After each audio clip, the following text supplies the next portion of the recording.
Luka Doncic has responded to the Mavericks and Donnie Nelson parting ways after 24 years. And where do the Mavericks go from here in terms of their search for their new general manager?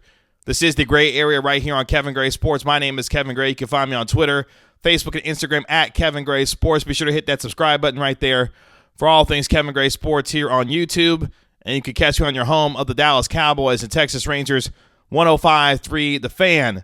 The Dallas Mavericks and Donnie Nelson parted ways after 24 years of working together, and the Mavericks have now commenced their search for a new president and general manager of basketball operations to help shepherd the future of superstar Luka Doncic as he is eligible to sign his 5-year, $201.5 million rookie max extension this summer by virtue of the fact that he was named first-team All-NBA for the second consecutive year for the Dallas Mavericks. Luka Doncic responded to the dismissal of Donnie Nelson during his press conference with the Slovenian National Team as he helps them prepare to try and qualify for the Olympics in Tokyo later on this summer. Doncic saying, quote, via Mark Stein of the New York Times, "It was kind of tough for me.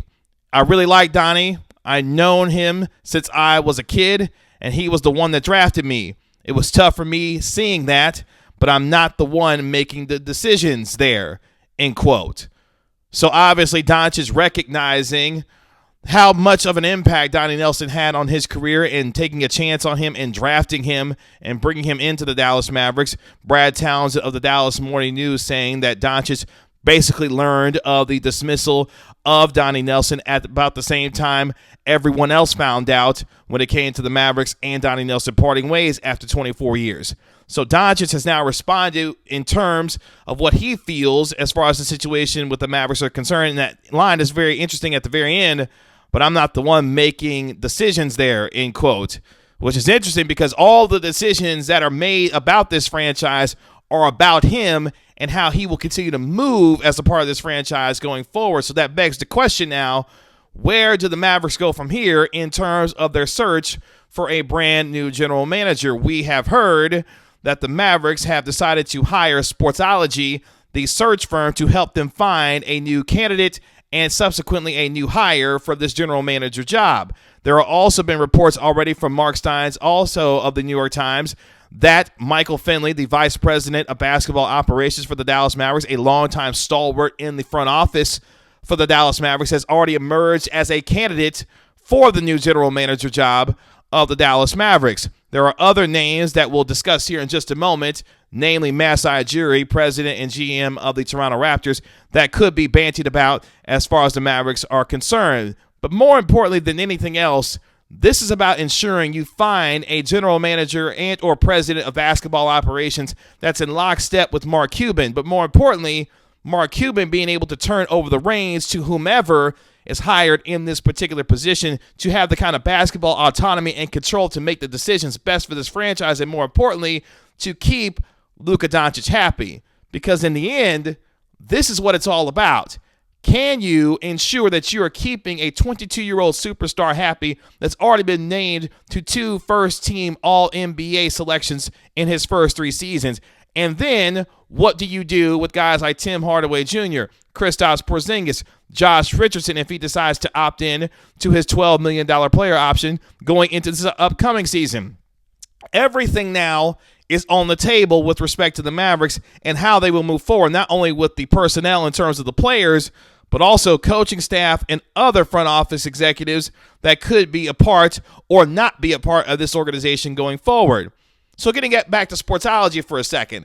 Sportsology is headed up by Mike Ford, a European soccer club executive, namely with Chelsea, and has been around for a long time. But more importantly, he's got the ear and the eye of the NBA, specifically with Adam Silver and all of the NBA, a search firm that has placed the likes of guys like Wizards GM Tommy Shepard, New Orleans Pelicans GM Trajan Langdon, also former Super Bowl champion head coach Doug Peterson, and most notably right now currently in the NBA, Sean Marks, the general manager of the Brooklyn Nets.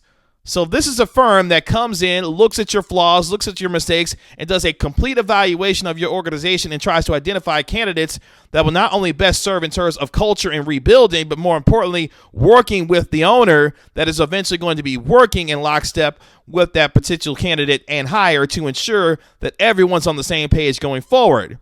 The biggest criticism in all of this, whether it be the Bob Voulgaris story or now the subsequent parting of ways between Mark Cuban, this Mavericks organization, and Donnie Nelson, is that Mark Cuban, no matter whom he brings in, is going to have to cede control to whomever he decides to hire for this particular position. Now, the obvious candidate, obviously, is Masai Ujiri, the president and general manager of basketball operations for the Toronto Raptors, whose contract expires at the end of this season and is the number one choice, I'm sure, for most teams who are looking for a new general manager, but in this specific case, obviously, for the Dallas Mavericks. Obviously, for him, the number one choice in Ujiri would be not only a upgrade in terms of basketball culture, analytics, and whatever you want to throw out there in terms of how this guy will move forward for the Mavericks, but also, more importantly, how he could potentially attract free agents, the DeMar DeRozans of the world, the Kyle Lowrys of the world. There is going to be some free agents that have obvious ties to Masai Ujiri who you could theoretically look at and say, well, if he's going to be brought in, not just from a culture and a rebuilding standpoint to try and overhaul the overall feeling of this front office, because anyone that's brought in here, whether it be Michael Finley, whether it be Masai Ujiri, whomever is brought in is going to have to bridge the gap between the players, the front office, and team personnel to ensure everyone is moving on the same page together. So Masai Ujiri, who has had a track record of obvious success, is a guy that could be on the radar for the Mavericks. Specifically, DallasBasketball.com has already reached out to Mark Cuban and asked him, have they specifically already targeted Masai Ujiri? Mark Cuban telling DallasBasketball.com, quote, "We have not targeted any names yet. We are using Mike Ford, who will put together a list and feedback in each candidate he presents. Then we will narrow it down and go from there," end quote. So while the Mavericks could be potentially targeting Masai Ujiri, they haven't done so yet. But here are some other names as you start to look at who potentially the Mavericks could look at, in my opinion, who could be fits for this job. We've already mentioned Masai Ujiri and his track record of success as an NBA champion executive in the league with the Toronto Raptors since 2013. Michael Finley, vice president of basketball operations, a Maverick lifer who has been in this front office, but more importantly, can he find himself getting the kind of control from Mark Cuban to be able to make the kinds of decisions that will make this organization move forward, and the decisions on personnel, especially with guys like Porzingis and others, that are best for this basketball team. There's also names like Danny Ainge that have been thrown out there. Of course, former NBA champion executive with the Boston Celtics, who, of course, stepped down, and now Brad Stevens is taking over there in Boston. Former New Orleans Pelicans GM Dell Demps, who's had a long track record of being a front office executive in the NBA. Shane Battier, the Miami Heat vice president of basketball development and analytics, who's done a terrific job at 41 years of age, continuing to move himself up the ranks and has been a long-respected executive in the NBA since joining the executive ranks several years ago. Sam Hinkie. Yeah, I know, Sam Hinkie, the process. The Philadelphia 76ers, you know how that has gone, and that's been well documented on how things went there.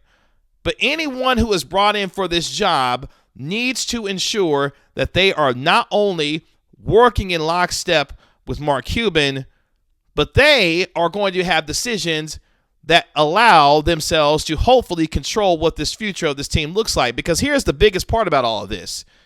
Whomever is brought in is not beholden to any of these players or any of these coaches. So guess what? Rick Carlisle's on notice. The entire coaching staff is on notice. Every player not named Luka Doncic is now on notice because this general manager, whomever is brought in, is not beholden to them like how Donnie Nelson was when it came to Rick Carlisle and other moves that he made in terms of bringing in guys like Kristaps Porzingis and others, or the lack of moves that have been made over the past 10 years that have not allowed this franchise to kind of have the success that they're looking for. So regardless, this is going to be a massive hire by the Dallas Mavericks, but more importantly, a cultural hire that could have significant ramifications from the top down. Mark Cuban needs to get out of the way at this point and find himself bringing someone in that not only qualifies for this job, but more importantly, will have the autonomy and the ability to make decisions independent of Mark Cuban that are in the best interest of this basketball team, and more importantly, Luka Doncic. Because in the end, that's all that matters here, making sure that number 77 is happy.